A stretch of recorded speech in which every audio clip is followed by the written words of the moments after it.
my little brother is overweight, and I have sat through countless doctor's appointments watching him struggle with self-esteem issues along with health issues, and this has propelled me into research of how to prevent this from happening to other children and adolescents. According to the CDC, 1 out of every 3 children are overweight or obese, and children that are obese are more likely to become adults that are obese as well. This increases by 15% in rural areas and smaller towns. And this affects everyone. Even if it isn't you, you will meet someone who is affected by this in their lifetime. So first, I will illustrate the issue more clearly in the context of Lubbock and our community. Second, I will explore one major problem and cause of this in our community. And thirdly, I will explain a solution and the many benefits it has, addressing any concerns that you may have about it. So first, I will look more closely at the issue of childhood obesity and how serious of an issue it really is. So it's obvious that childhood obesity is a problem. As I said, 1 out of every 3 children are obese or overweight, and in Texas, we're actually the 10th worst state when it comes to being overweight. And that is according to the Nemers Foundation. Childhood obesity has more than doubled in children and quadrupled in adolescents in the last 30 years. And 70% of youth that are obese have struggled with a cardiovascular disease, and this number is only growing. So children and adolescents who are obese are also at a greater risk for bone and joint problems, as well as sleep apnea and social issues such as struggling with self-esteem. And this affects every aspect of their life, from school to home life, for the rest of their lives. So another risk associated is you have an increased risk for different types of cancer, such as breast cancer, colon cancer, and kidney cancer. And a projection for childhood diabetes in Texas in 2030 is up to 3 million cases for children alone. And the projected cases for heart disease is going to be at 6 million. And this is highly concentrated, like I said, in rural areas and smaller communities like Lubbock, again, according to the CDC. So next, I will look at a primary cause in our community that is affecting this, and that is serving fast and unhealthy food in schools. So a quote from the National Institute of Health: "Schools play a particularly critical role by establishing a safe and supportive environment with policies and practices that support healthy behaviors. Schools also provide opportunities for students to learn about and practice healthy eating and physical behaviors." Currently, over 31 million kids participate in this National School Lunch Program, and more than 12 million participate in the breakfast program. And so specifically, due to many schools in Lubbock, including one that I work at personally, Bayless Elementary School, being a low-income schools, 100% of these kids qualify for free or reduced lunches, and many of them are eating there on a bi-daily basis for breakfast and lunch because they are free.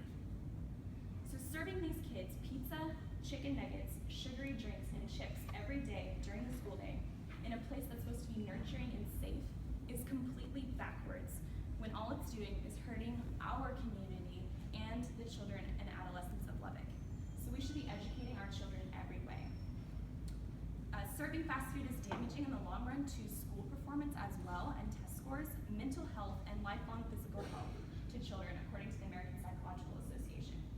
So while we're attempting to set them up for success, and at Bayless we really do encourage all of our children to even be thinking about college and of course tech, and they're supposed to be investing in their future.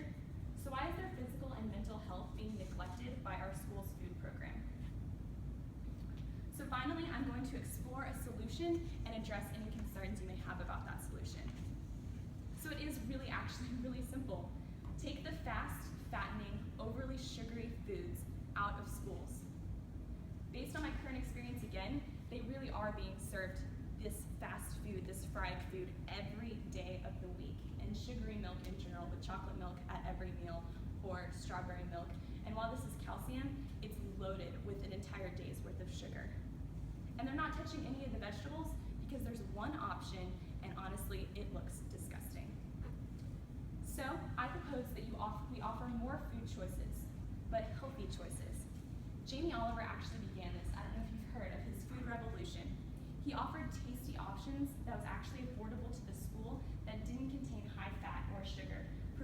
proving that it could be implemented in real elementary schools, middle schools, and high schools across the country, focusing on food that looked and actually was edible. So one of your concerns may be, well, why aren't we providing choices for our kids? And I would say that yes, we would be providing choices, and of course they're still able to bring their own lunch from home, making sure that the parents still have control over what their kids are eating, and maybe offering off-campus lunch to older students, and hopefully that we've educated them at that time of being able to make healthier food choices.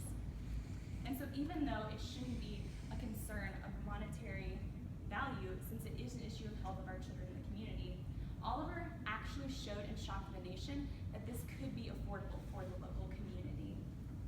For example, you don't have to pay fast food companies to come into schools anymore, and you're giving back to the local economy since you're buying local products. And so it really is beneficial to Lubbock in general to be buying local resources. And he proved this in a small community similar to Lubbock's size and demographics, which was in Huntington, West Virginia. So he proved that he could do it in a place just like Lubbock. So today, we consider the enormous problem that is childhood and adolescent obesity, examined a main cause of serving fast food and unhealthy food in schools, and addressed what we could do about it right here in Lubbock. I hope you can now truly grasp the weight of this issue and how it affects everyone in this room, and of the magnitude to which schools play a role in helping children, and how we can be part of helping children and teens be free from the challenges of childhood obesity. So since this is an issue of fact and policy, you can help by contacting the LSD School Board, but more importantly, get involved with Lubbock ISD, developing relationships with these teachers and administrators so you can develop a platform for credibility, gaining trust, and being able to have a platform for your voice to speak out about school food. So volunteer.